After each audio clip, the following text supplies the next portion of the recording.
Now we will take you to a vibrant and restless Madrid, in the heart of the 20th century, amidst the scent of tobacco, the steps on the warm cobblestones, and the shadows of the Civil War.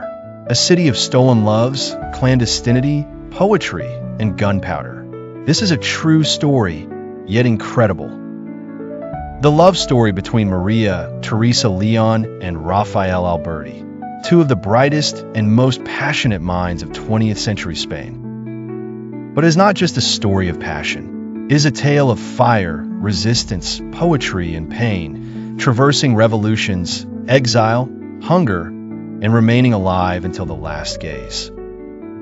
She, Maria Teresa León, born in 1903, daughter of a general and granddaughter of one of Spain's great academics. Maria Teresa rejected the fate expected for women of her time. Intellectual, writer, communist, feminist, and rebel.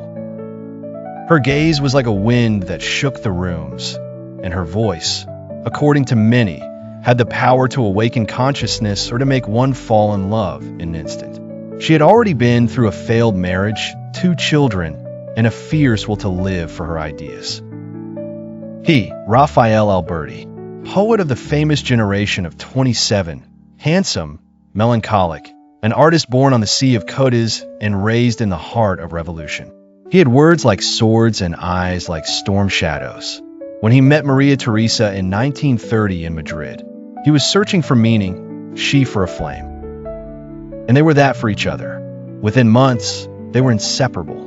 They wrote poems in the margins of newspapers, woke in the middle of the night to discuss Marx, Lorca, or to make love under the crumpled sheet of their thoughts. In 1936, the Spanish Civil War broke out, and their home became a bastion of intellectual and cultural resistance against fascism. They founded the Alianza de Intelectuals Antifascistas, saved manuscripts, books, artworks from destruction, and risked their lives multiple times. They loved amidst bombs and posters, through nights without light and impossible dreams. With Franco's victory, they had to flee. They fled to France, then to Argentina. They lost friends, homeland, security, but never each other. In Argentina, they lived 20 years in exile, in a small apartment full of books, where he wrote poetry and she remembered Spain with tearful eyes. She was the strength, he was the voice. Together, they were resistance and love. In 1977, after 38 years, they returned to democratic Spain. But Maria Teresa slowly began to fade away. Alzheimer's took away her memories, faces, words. Yet, she never forgot Rafael. One day she looked at him and said, already with her mind far away, "You are the one I loved, right?" And he replied, "Yes, Maria, but don't stop now."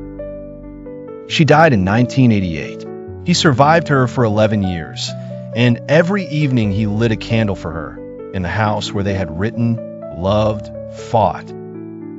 Today, in the Cementerio de Majadahonda in Madrid, their graves are side by side. And every year, on February 14th, someone leaves a copy of the book Memoria de la Melancolia, Maria Teresa's memoirs, and a rose,